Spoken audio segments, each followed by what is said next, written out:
Every so often, the mists of Scotland part, and this fine gentleman comes strolling through. We're here today with Mr. Frank Quietly. You got a very, very distinctive style. How did you develop that? Obviously, partly it's just the way I draw, like from childhood. You know, kind of like handwriting. You know, like when you're not thinking about it, there's a style that keeps coming out. Yeah. You know, things you notice here and there. But there's a Scottish comic artist called Dudley Watkins, and like he was a big influence when I was a child. John Buscema, like Conan, was an influence when I was a child. As a teenager, it was kind of old reprints of like Weird Science and Creepy Worlds and Sinister Tales, all that kind of stuff, and Mad Magazine. And the two guys in Mad Magazine that I loved were Jack Davis and Mort Drucker. They were like my two favourites. Mort Drucker's awesome. Mort Drucker's amazing. And then that was almost as much as I knew about comics up until I was about 20, and I met a bunch of guys that were going to do their own comic, and I got involved in that. That was when I started in the self-published stuff. And they introduced me in a really short space of time. They introduced me to the work of Mobius, the French guy, Katsuhiro Otomo, the Akira guy, Frank Miller, Jeff Darrow, Mike Mignola, Dave Gibbons, like just a whole bunch of stuff. They just showed me all their favourite comics. So over like a period of just a few months, I kind of get introduced to what had been happening in comics that I hadn't known about, you know. So all those things had an influence on me. Mm-hmm. Now, when it comes to your storytelling, very integral to a comic book, obviously. But you have some of the best storytelling ever. Like in Batman and Robin, when they broke into the police station and they have the big fight, everything follows through. Like, you know, you got Batman hitting the guy with the fire extinguisher after. Beautiful. How do you do you really, really get into that? How you develop it? Yeah, I mean, it's like, sometimes a writer will like describe what they want, like in an action sequence like that, and sometimes they'll say, give me 3 pages of fighting, you know, and either way it's the same thing, you know, like you just kind of, at the simplest level, it's kind of like, you know, if somebody's throwing a right hook, they're going to have their left foot forward and stuff. I mean, there's sort of really basic stuff, but it's just kind of, I don't know, you just imagine it in your head, you know, like, I'm not a fighter myself, but, you know, like, you know, you can imagine something that's going to look cool, you know, and it would be the same, I think, if you were making a movie or if you were directing a stage play or whatever, you would work out a fight scene that kind of, it's easier, obviously, when you're drawing it, because you don't actually have to ask people to do it, you know. So it's kind of. You can always go back and check. Like, okay, you can always go back and check or change things, but I enjoy it. Good.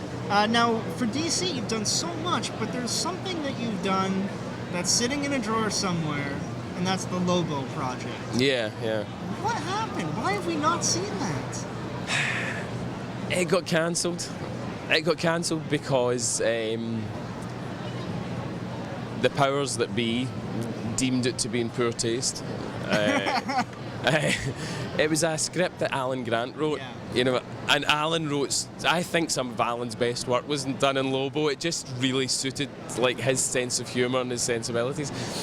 And I met Alan at a comic book convention in Glasgow, in Scotland. And this was a really kind of cool thing that happened for me, because I was working for this comic called the Judge Dredd magazine. It was like a sister comic to 2000 AD.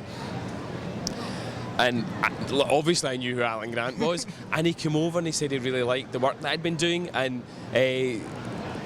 would I like to do a Lobo story with him, which was just amazing. And then he said, look, what kind of thing do you want to draw, and I'll write you a script to suit what you want. And so that was a kind of dream come true. And I'd been doing at the Judge Dredd magazine, I'd been doing a kind of futuristic Japanese thing, and it was all like laser knives and stuff. You know, it was all like, there was a lot of tech in it. And I said, you know, I'd really like to do something that was just hand-to-hand combat.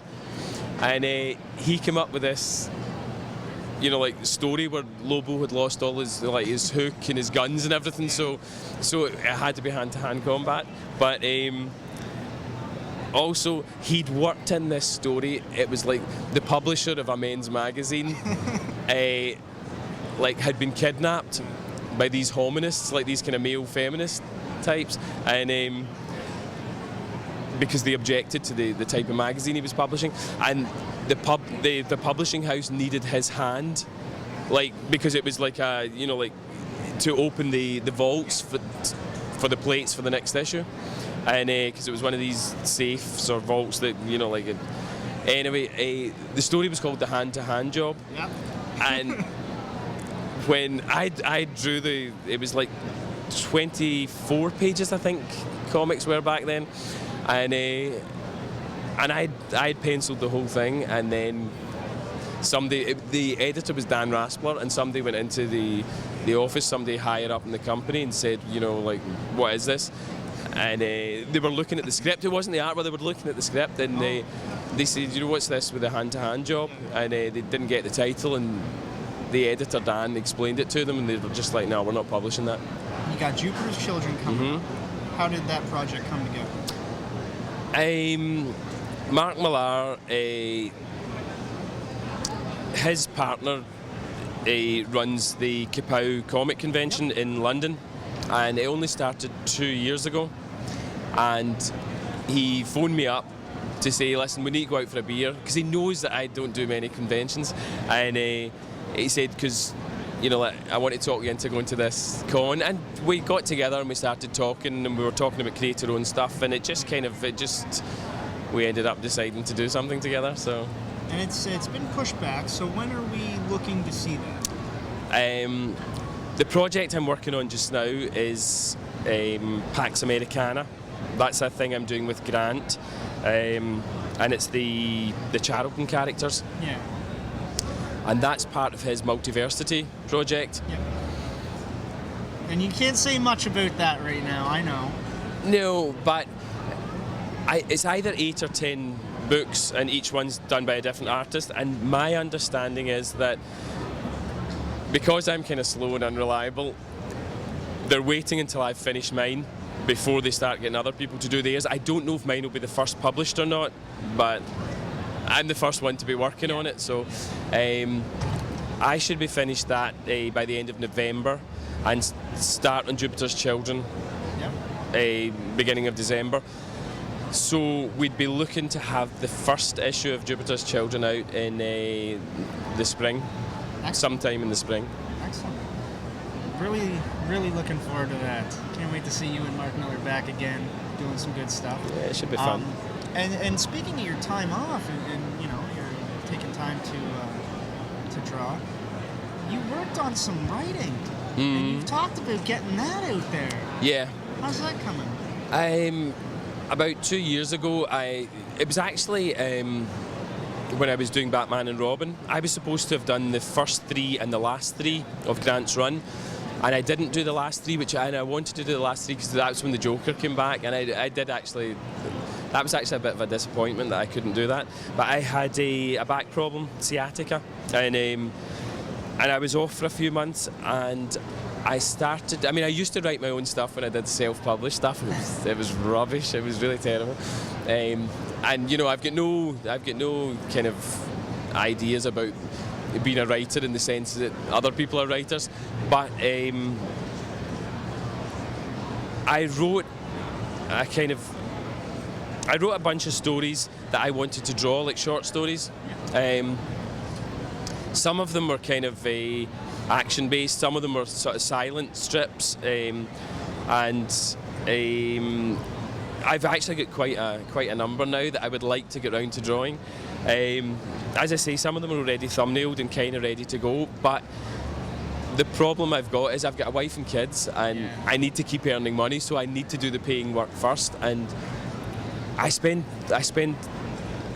probably too long like thinking everything out, and you know, I work really long hours even though I don't produce a whole lot of work, and so I never seem to have free time, you know, like to get round to actually starting these stories. So I was kind of considering next year not doing any cons, and the time that I would normally be doing cons, which might just be 4 or 6 weeks out of the year, I thought maybe I could do a few short stories. So that's the plan. So do you think you would publish those as like an issue or like a bigger collected edition? To be honest, I don't know. There's a couple of short stories. One of the guys in the studio works at Glasgow School of Art, and he does his own self-published comics as well. And he's got a project on the go where he's got a bunch of different artists to do a single, like a short strip each, with a kind of common theme. And so I'll maybe I've already worked out a story to do for that one, and that would just be like an 8-page story. And I was in Rosario in Argentina last year. This is Eduardo Risso's town, and I get invited to a con down there, and I met a bunch of Argentinian artists. So we've actually come up with the idea of doing like a collection of silent strips, so we'd all just do one strip each, and I've also thumbnailed all that, so probably that would be the first 2 things that would come out, so hopefully next year. Well, your stuff's worth every month that I wait, man, so thank you very much Thanks for very doing much. the show, and Thank we're you. looking forward to your new comics. Thanks very much.